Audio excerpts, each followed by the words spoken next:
Salut à tous, c'est Pangda Chano, bienvenue sur cette vidéo qui fait suite à nos podcasts avec Eric et Dao. Et aujourd'hui, j'aimerais parler de cette fameuse phrase qu'on fait que d'entendre, la vie d'après. Si on reprend cette notion de temporalité, est quelque chose d'intéressant. Est-ce qu'il y a une vie après, sachant que ça reste qu'une vie du présent? Et qu'est-ce qui peut réellement changer? Et on revient dans ces notions de changement par rapport à ce qu'on met déjà en place. La plupart du temps, vouloir constamment penser à l'après, c'est éviter de vivre le présent, mais il y a une nécessité dans notre ligne du temps à de prévoir le futur, ne serait-ce que pour sécuriser la psyché, et puis après, bien sûr, l'économie, etc. etc.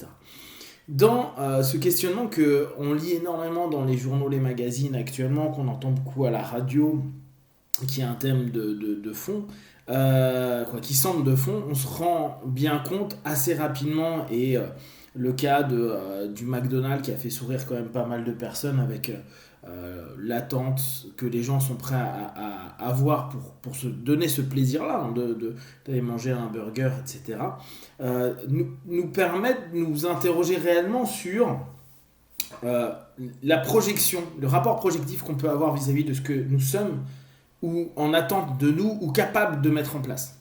Et c'est quelque chose que je trouve assez génial, le retour à la réalité qui sort des spéculations.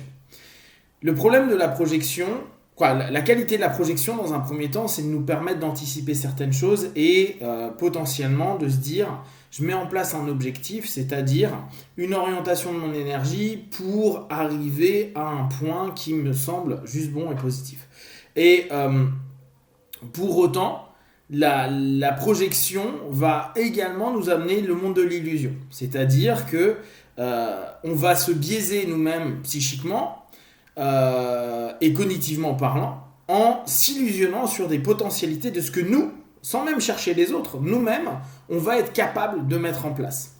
Capable de mettre en place, non pas une fois, deux fois, trois fois, mais mettre en place sur un long moment. Et si on revient sur les notions de mouvement, de créer un mouvement qui va être sur du long terme et pas simplement une espèce de force d'initiation de quelque chose qui va exploser avec un maintien d'énergie intense au départ et puis s'effondrer. Là, on peut réutiliser cette notion d'effondrement. Ce qui, moi, me semble particulièrement intéressant, c'est à quel point tout ce temps où tout le monde est en train de se projeter vers un futur, tiens, quand ça va rouvrir, ou quand l'économie va repartir, ou quand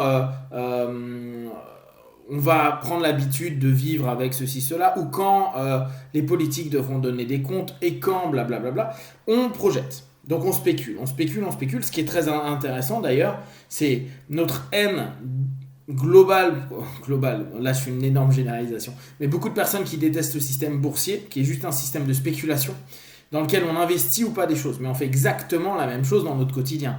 On a une bourse de la vie et on spécule sur ce qui va être fait, ne pas être fait, on a confiance ou pas confiance, et on investit ou pas de l'énergie, de l'attention, puis après peut-être des activités, des actions, etc. etc. Et dans cette notion spéculative, on adore se dire, ouais, bon, on va regarder un scénario plutôt cool sur ce que nous, on est capable de faire. Parce que c'est quand même assez délicat de dire que nous, on restera la même personne dans justement une timeline, une ligne du temps d'après. Alors qu'au bout du compte, il y a 90% de chances que l'ensemble de notre humanité reste exactement la même.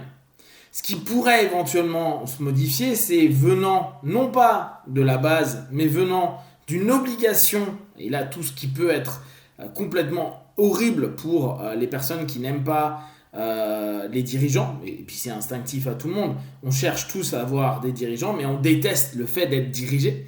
En même temps, tant que nous on n'est pas dirigeant, on peut toujours critiquer ceux qui dirigent. Une fois qu'on est dirigeant, c'est quand même vachement plus chiant parce qu'on est à nouveau responsable de. Donc on peut se plaindre tant qu'on n'est pas responsable de quoi que ce soit. Et si on était responsable, on rationaliserait, on trouverait des excuses du fait que ça ne correspond pas à ce que les gens attendent parce que nous on sait mieux que les autres. Bon, c'est toujours un cercle assez vicieux mais qu'on retrouve assez régulièrement parce que ça fait simplement partie de notre nature. Donc dans ce rapport spéculatif, on est en train de se dire moi, je vais changer. Moi, je vais vivre différemment. Moi, je vais plus consommer de la même manière. Ah, je me suis aperçu que j'avais plus besoin de ça. Je me suis aperçu que tout ça, c'était illusoire. Pour autant, le cas McDo, mais on l'a avec le cas Amazon, on l'a avec les nouvelles choses qui sont... Quoi, les nouvelles, les anciennes choses qui sont en train de revenir, mais donc qui redeviennent des nouveautés. À ce niveau-là, on voit quand même que notre pattern de base, c'est tiens, je vais réexploiter, je vais reconsommer exactement de la même manière qu'avant. Alors bien sûr, hein, ça peut être pour se donner du stroke, parce qu'on est content, parce que c'est un symbole, ça peut être un acte symbolique à un moment donné. Et ça peut nous faire réfléchir sur nous-mêmes. Est-ce que je vais réellement... Vous savez, c'est un petit peu... lundi, j'arrête la clope, j'arrête l'alcool, j'arrête de bouffer, je me remets au sport, je fais... ou le premier de l'an, je le fais. Rapport de projection, je vais être capable. Sur la ligne du temps, je me vois même à 6 mois, 9 mois ne plus fumer, avoir perdu 25 kilos, être beau gosse, sympa. En plus, j'ai appris le latin, le turc et le kazakh. Et en plus, je suis donc polyglotte, etc.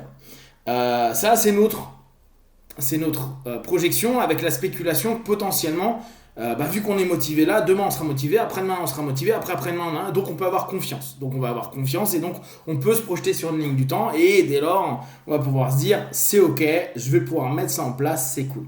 Et d'un coup, il y a McDo.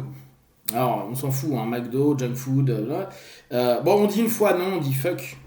Mais les potes y vont, soirée, petit verre, on n'en prend pas la première fois, puis le repeat revient et l'énergie est moins importante. Donc l'investissement qu'on est prêt à faire, il est en train de diminuer et on va avoir cette notion de projection qui va avoir beaucoup moins d'intérêt entre le présent qui m'apporte ça et l'image de moi dans 6 mois quand je serai polyglotte et beau gosse sur la plage. Le plaisir instantané va en plus être rationalisé par le fait de on ne sait pas ce que demain sera fait, donc autant profiter de la vie maintenant, carpe diem, vivez, vie ici et maintenant, bref, en gros, on se redonne tout plein d'explications par rapport à ça. Et c'est là où on voit que entre ce qu'on veut, ce qui nous semble bien, ce qu'on spécule être capable de, ce qu'on projette pouvoir obtenir, et la réalité, le réel, le monde où les patterns vont se remettre en place, où on va à nouveau rencontrer des personnes, être stressé davantage, revoir des collègues qui au départ on sera content, puis après ça va à nouveau nous faire chier de faire métro boulot dodo. On va se rendre compte, je pense assez rapidement, que le mouvement qu'on a enclenché, peut-être que certains, on va reprendre des stats complètement classiques, 20% des personnes vont certainement, elles, se maintenir dans quelque chose.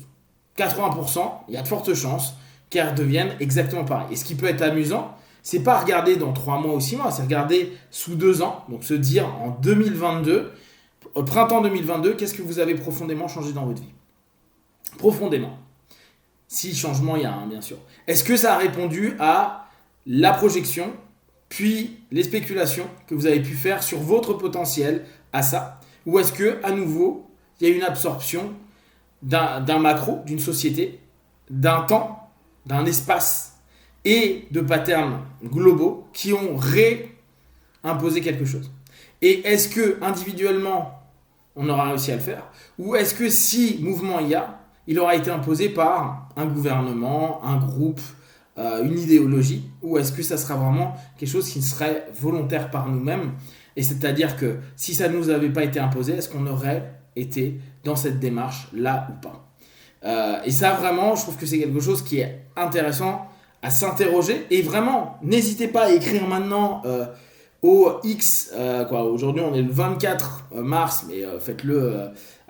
On est en avril d'ailleurs. 24 avril, mais vous pouvez le faire au jour du déconfinement et vous dire voilà, le 11 mai 2021-2022, je fais des checks. Je regarde ma liste par rapport à ce que je projette, mes ambitions, ce que j'investis dedans, la croyance que j'ai au travers de ça, ce que j'ai jusqu'à présent, ce que je vais mettre en place, et voyez ce qui va être réalisé pour éviter justement, et peut-être pour vous rendre compte que très souvent, c'est très bien de projeter, mais à un moment ou à un autre, la réalité va vous ramener à des choses qui sont différentes, qui peuvent être très bien aussi. Je ne suis pas en train de dire que tout est négatif, mais c'est juste le retour à la réalité versus La projection, très souvent, nous ramène à une illusion de nous-mêmes, à un faux self, qui peut être hyper problématique parce que ça nous fait discourir sur plein de choses et rarement mettre en place ce qu'on est en train de vendre au monde entier et de se vendre à soi-même. Si vous avez des questions, des remarques partagées sur Facebook, YouTube, j'y répondrai le plus rapidement possible. Comme d'habitude, de tout ce que je propose, ne prenez que ce qui est bon juste pour vous tester, observer, analyser et conclure. Be one, ciao.